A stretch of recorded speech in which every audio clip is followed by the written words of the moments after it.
Kamusta tugang? Sir Jeff nga pala sa hindi pa nakakakilala, handang magbigay ng kalaman tungkol sa iba't ibang bagay. Kung napadaan ka sa ating munting channel, baka pwedeng pakihit naman yung subscribe button dyan sa baba. Pati na rin yung notification bell para updated ka sa future uploads ko. Nag-upload ako ng isa o higit pa sa isang linggo. Kaya without further ado, cue intro.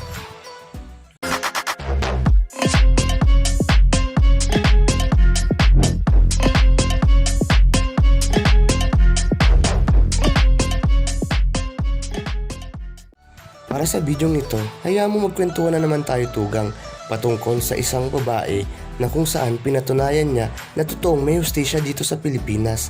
Kung sino ang babaeng yon, halika't alamin natin ng sabay-sabay.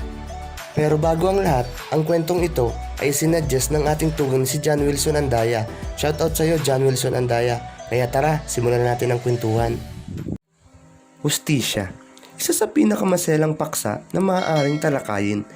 Pero tugang, pamilyar ka ba sa simbolo ng hustisya? Kung hindi, ay ipapakilala kita sa simbolo ng hustisya. Ang simbolo ng hustisya ay isang magandang babae na nakapiring ang mata at may hawak na espada at timbangan sa magkabila nitong kamay. Alam mo ba tugang na may nirepresenta ang bawat parte ng simbolong yan? Oo tugang, diyan inilagay dyan para lang maging palamuti o disenyo.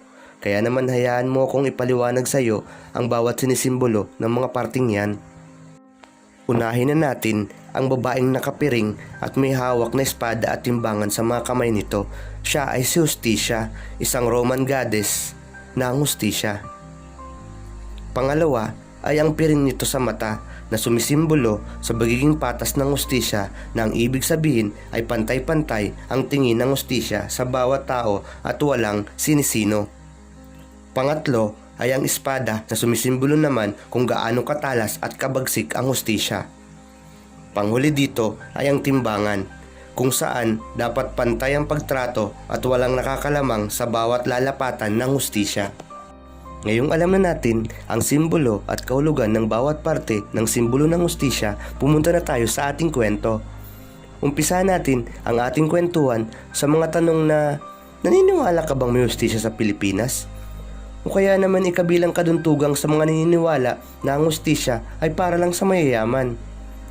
Maniwala ka kaya na minsan sa kasaysayan ay napatunayan na totoong may hustisya sa Pilipinas at totoong may naparusahan ang ating hustisya? Mukhang di ka naniniwala tugang.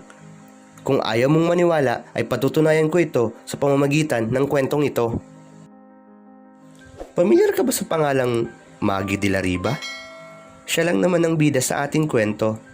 At siya rin ang nagpatotoo na minsan sa kasaysayan ng Pilipinas ay nailapat ng tama ang hustisya. Maria Magdalena Torrente de la Riva, o mas kilala sa tawag na Maggie de la Riva, pinanganak noong September 3, 1942. Anak ni Pilar Torrente, isang Spanish mestiza, at Juan de la Riva, isang German-Swiss. Ang ating bida ay nag-aral ng elementarya at sekundarya sa Marinol College, o mas kilala sa tawag na Miriam College sa ngayon. Nagtapos naman siya ng pagsasanay sa pagkasekretarya sa St. Teresa College noong 1960. Matapos pumanaw, ang kanyang ama ay naging itong breadwinner sa kanilang pamilya. Si Maggie ay naging isang premyadong aktres at beauty queen na lumabas sa humigit kumulang 80 palabas o pelikula. Unang lumabas ang ating bida sa pelikulang Istambay kasama ang ating dating Pangulo na si Joseph Estrada. At ang isang pelikula na tumatak sa takilya na kinumpirma ng ating aktres na pinakamahusay niyang pelikula ay ang pelikulang Ang Langit ay Para sa Lahat. Sa sobrang galing at dekalidad na aktres ni Maggie ay nagkaroon ito ng palabas sa Channel 3 na may pamagat na Maggie. Sa kabila ng kasikatan at mga pagpapalang natatamasan niyang ito ay di inaasahan ng lahat na masasangkot ang ating bida sa isang kalunos-lunos na pangyayari na babago sa kanyang karera.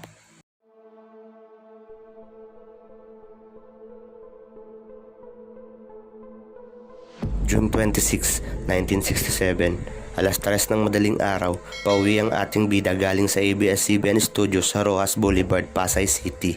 Habang nagmamaneho ng kanyang bantam car kasama ang kanyang katulong na si Helen Calderon ay walang ano-ano ay biglang humarang sa kanila ang isang Porsche 2-door convertible car. at persahang inilabas ang ating bida sa kanyang sasakyan ng 4 na lalaki at tila mayroong masamang balak dito. Lumipas pa ang ilang minuto at tuluyan nilang napalabas ang ating bida sa kotse nito at isinakay sa kanilang sasakyan. Ang mga nasabing lalaki ay armado ng mga nakamamatay na armas at isang maling galaw ng ating bida ay maaaring kapalit ang kanyang buhay. Labis na pangmomolestya ang sinapit ng ating bida sa kotse ng mga lalaki. Nandyan ang hinahalikan siya sa iba't ibang parte ng kanyang katawan, hinahawakan sa kung saan-saan at nakakaranas din ng suntok at sakal. Isipin mo tugang kung gaano kahirap ang dinaranas ng ating bida. Pero tugang, di pa dito nagtapos ang paghihirap ng ating bida. Dinala pa ito ng mga nasabing lalaki sa Swanky Hotel sa Pasay City. Sa nasabing hotel ay halinhinang ginahasa ng mga lalaki ang ating bida. At di lang siya basta ginahasa, dahil sa panlalaban ng ating bida ay nakaranas din ito ng bugbog at nagkaroon ng pasa sa iba't ibang parte ng kanyang katawan. Tumagal ng kulang-kulang 3 oras ang pambubugbog at panggagahasa kay Maggie. Pagpatak ng alas 6 ng umaga ay pinasakay ng 4 na lalaki ang ating bida sa isang taxi sa tapat ng press building malapit sa EDSA at Channel 5 studio, na tila ba walang nangyari at nagbanta na mapapahamak ang pamilya niya kapag may nakaalam sa nangyaring iyon. Lumipas pa ang mga araw at noong June 29, 1967 ay binasag na ng ating bida ang kanyang pananahimik.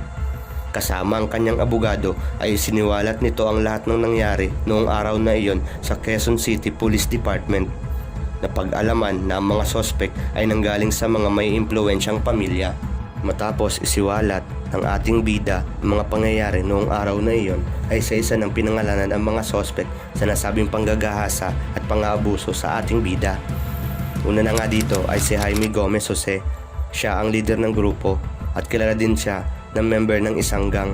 At ang gang na ito ay kilala sa pananakit ng mga artista, lalong-lalo na ng mga batang artista. Si Jaime Gomez Jose ay 21 years old. Siya ay anak ng isang doktor at negosyante. Nag-aaral sa De La Salle University ng Engineering at leader ng bandang Jaime Jose and the Deltas. Pangalawa sa suspect ay si Edgardo Payumo Aquino, isang future mamamahayag na anak ng isang abogado. Pangatlo ay si Basilio Pineda Jr., anak ng isang retired police chief ng Makati. At ang huli at pang-4 na suspect sa panggagahasa at pang-aabuso sa ating bida ay si Rogelio Sevilla Cañal, isang architectural student at anak naman ng isang principal. Matapos pangalanan ang lahat ng suspects sa nasabing insidente ay agad nagsagawa ng manhunt ang mga polis at nakakatuwang agad namang nahuli ang mga suspect at napihit sa kulungan. Hanggang noong October 2, 1967 ay napatunayan ng hukom na ang 4 ay nagkasala sa panggagahasa sa 335 Article 335 of the Revised Penal Code of the Philippines at hinatulan ng kamatayan sa silya elektrika. Dahil sa maimpluwensya ang mga ito ay agad na umapila ang mga pamilya nito, ngunit walang nangyari ang nasabing apila. Lumipas pa ang mga taon at dumating na ang kinatatakutan ng gumahasa sa ating bida. May 17, 1972, takdang araw ng pagbitay sa kanila ay pinag-utos ng noong Pangulong Marcos na i-broadcast ang nasabing pagbitay sa radyo nang sa gayon ay di pa marisan. Lumipas pa ang mga oras at nakatakda na ang kanilang pagbitay. Pasadong alas 10 ay kinalbo na ang 3 para sa paghahanda sa pagbitay sa kanila. Ngunit napansin mo ba tugang kung bakit 3 na lamang ang hinihahanda sa pagbitay? Gayong 4 ang nasabi nating suspect. Ito ay dahil noong taong 1971, isang taon bago bitayin ang mga suspect, ay nauna nang namatay si Sevilla dahil sa drug overdose. Nakatakda na ang oras at araw ng kanilang pagbitay. Baka sa kanilang mga muka ang takot. Sa kabila ng pagbitay na ito, ay nagawa pa ng magulang ni Jaime Gomez Jose na pumunta ng Malacañang Palace para kausapin ang ating Pangulo na pigilin ang napipintong pagbitay. Pero di ito pinagbigyan ng palasyo at tinuloy pa rin ang pagbitay. Sa 3 binitay, isa lang ang nakitaan ng pagsisisi. Yon ay si Edgardo Aquino at ang sabi ng doktor ay bago ito ibitay ay nagbitaw ito ng mga salitang iwasan ang masamang barkada at sumunod sa magulang. Nabitay at nagwakas ang buhay ng gumahasa at nagmolestya sa ating bida. Patunay na nailapat ng tama ang hustisya at minsan sa kasaysayan ay napatunayan na totoong may hustisya dito sa atin sa Pilipinas. Siguro naman tugang sa mga oras na ito ay napatunayan ko sa inyo na totoong may hustisya dito sa Pilipinas. Kaya kung isa ka sa naghahanap ng hustisya ay huwag kang mawawala ng pag-asa dahil ang hustisya ay para sa lahat. Bago magtapos ang bidyong ito, shoutout muna kay Carl James Canyeba, kay Joshua Panadera, Jorlin Ramos, at Vic Robin Ramos. Shoutout sa inyo mga tugang. Kung gusto nyo rin magpa-shoutout, mag-comment lang kayo sa ibaba. At kung may gusto kayong topic o mga paksa na gustong pag-usapan o mga kwento na gustong talakayin, ay mag-comment lang kayo sa ibaba. Kagaya ng dati tugang, iiwanan kita ng mga kataga. Mga katagang, kapag may naiisip kang masama sa ngayon, huwag mo nang ituloy dahil tsak pagsisisihan mo yan pagdating ng panahon. Muli, papaalala ko sa iyo tugang na kapag may nalaman, mag-imbestiga, huwag agad humusga para hindi masabihang tsismosa. Hanggang sa muli, paalam.